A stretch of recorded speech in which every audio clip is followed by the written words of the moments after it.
Bonjour à tous, Didier Okpo, avocat fiscaliste pour Point Fiscal. Dans quelques instants, je vais vous expliquer pourquoi vous devriez faire attention à ce que vous déclarez, ou plutôt ce que vous ne déclarez pas. Pour commencer, abonnez-vous, parce que c'est ce qui permettra de faire vivre la chaîne et d'avoir d'autres vidéos de ce type. En plus, c'est gratuit, donc forcez pas.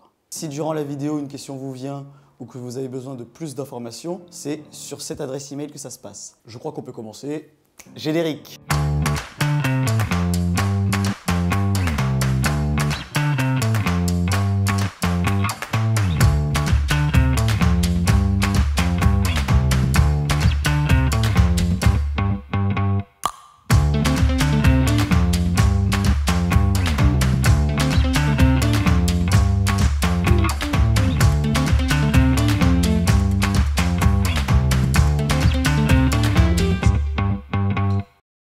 Il y a quelques mois, une cliente m'a appelé complètement paniquée parce qu'au moment de déclarer ses revenus, elle s'est aperçue que parmi les formulaires qu'elle devait déposer, celui afférent aux déclarations de comptes détenus à l'étranger avait été précoché. Comme si elle avait effectivement un compte à l'étranger. Au départ, elle a cru une simple erreur du fisc, ce qui peut évidemment arriver. Dans le cas de ma cliente, il s'agissait en réalité d'une indication du fisc pour lui dire qu'elle se trouvait dans un des deux cas de figure suivants. Soit elle a déclaré détenir un compte à l'étranger l'année dernière. Dans ce cas-là, le fisc, pour l'aider, lui indique qu'elle doit à nouveau déclarer ce compte. Mais ma cliente ne se trouve pas dans ce cas-là, puisqu'elle n'a jamais déclaré avoir un compte à l'étranger. Soit le fisc a eu écho d'une information via les établissements bancaires étrangers du fait que ma cliente détient un compte dans le pays concerné. Le problème, c'est que ma cliente persiste et assure qu'elle n'a absolument pas de compte bancaire en dehors de la France. Pour bien comprendre si quelque chose n'allait pas dans la situation de ma cliente,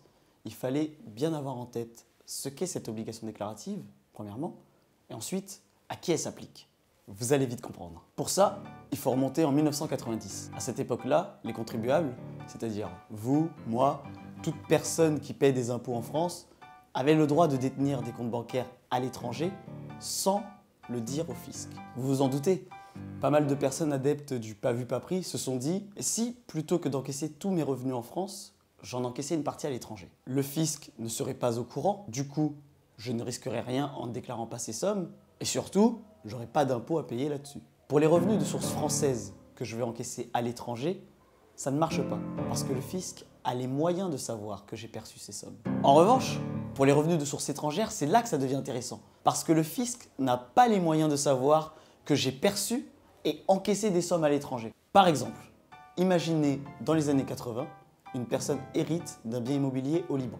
Elle le met en location et perçoit des revenus fonciers sur un compte libanais à son nom. Ensuite, elle vend la maison et encaisse la totalité du prix de vente sur ce compte au Liban. Ce compte et ses revenus ne sont pas déclarés. Elle investit l'argent dans les titres. Les dividendes qu'elle aura perçus sur ce compte libanais sont totalement inconnus du fisc français. Beaucoup de contribuables ont alors exploité cette brèche du droit français et le législateur a donc changé la loi. C'est alors que pour la première fois apparaît l'obligation de déclarer les comptes bancaires que l'on détient à l'étranger à l'article 1649A du CGI.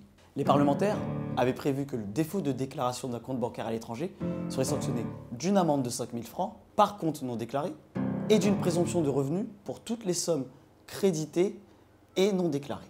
Une présomption de revenus, ça veut dire concrètement que toutes les sommes qui sont créditées sur le compte bancaire sont considérées comme des revenus alors que ça pourrait être autre chose, par exemple un héritage. Il faut reconnaître qu'à l'époque, c'était le seul moyen pour le fisc d'essayer de contraindre le contribuable de déclarer ses revenus et surtout ses comptes à l'étranger. Le problème est qu'il est très difficile de contrôler que chaque contribuable respecte la loi et déclare bien ses comptes étrangers. Il faudrait un inspecteur par contribuable, c'est pas possible. Ce n'est que lorsqu'une personne est contrôlée par le fisc qu'on peut savoir qu'effectivement elle avait un compte à l'étranger. C'est la raison pour laquelle nombre de personnes qui étaient concernées par cette obligation ne la respectaient pas. Et peut-être vous-même qui en êtes concerné n'en aviez pas entendu parler avant mai 2020. En 2009, l'État a donc décidé de contre-attaquer. D'abord avec Éric Woerth, ancien ministre de l'économie et des finances, qui a une idée très intéressante. Il s'est dit on va permettre aux personnes qui ont des comptes à l'étranger de se mettre en règle avec le fisc français à moindre coût. De nombreux contribuables sont alors précipités pour régulariser leur situation avant que la cellule Woerth ne soit fermée. En 2013, Bernard Cazeneuve, ministre délégué au budget, a remis en place ce système, mais pour beaucoup plus longtemps, jusqu'au 31 décembre 2017. Vous vous doutez bien qu'encore une fois, l'opération fut un succès.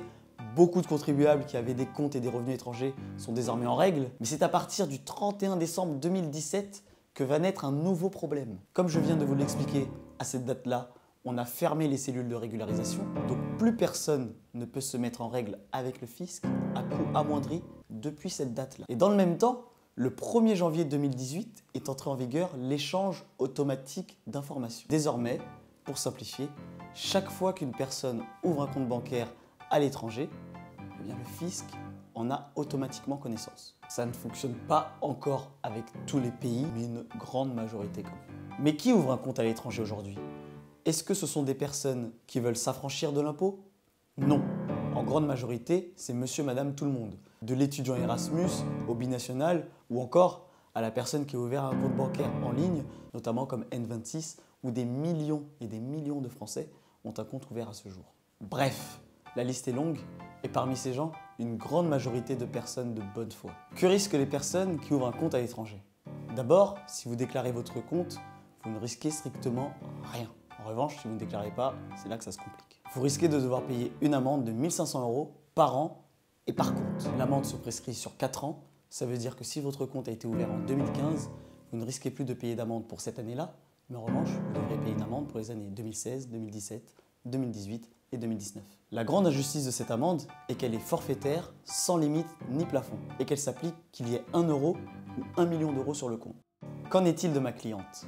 Comme je vous l'expliquais, elle me disait ne pas avoir ouvert de compte bancaire à l'étranger. Pourtant, à la suite d'entretiens, on apprend que son père, qui vit en Grèce et qui y perçoit une petite retraite, a pris l'habitude, lorsqu'il ouvre un compte bancaire, de mettre ses enfants en co-titulaire. Ça veut dire que le compte il appartient autant à son père qu'à elle-même. Apparemment, c'est une pratique assez répandue dans ce pays parce que ça permet de faciliter les démarches en cas de succession. Ma cliente est donc co-titulaire d'une dizaine de comptes bancaires sans précisément connaître les références. Je dis bien co-titulaire parce que l'obligation déclarative dont je viens de vous parler s'applique aussi bien aux personnes titulaires d'un compte, aux co-titulaires et même aux personnes disposant d'une simple procuration sur un compte bancaire étranger. Elle s'expose donc à des amendes de 1 500 € multipliées par le nombre de comptes bancaires, soit une dizaine, multiplié par 4, c'est-à-dire le nombre d'années non prescrites, ce qui fait 60 000 €. Donc, morale de l'histoire, déclarez vos comptes et soyez vigilants. Pour connaître exactement les modalités déclaratives des comptes bancaires, je vous invite à cliquer dans le lien dans la description. Vous pouvez également vous abonner à ma chaîne pour être informé des nouvelles vidéos et me suivre sur Instagram. Petite précision, cette vidéo ne traite pas des nouvelles obligations déclaratives qui concernent les crypto-monnaies et les actifs numériques, qui pourraient faire l'objet d'une vidéo à elle seule, s'il y a de la demande.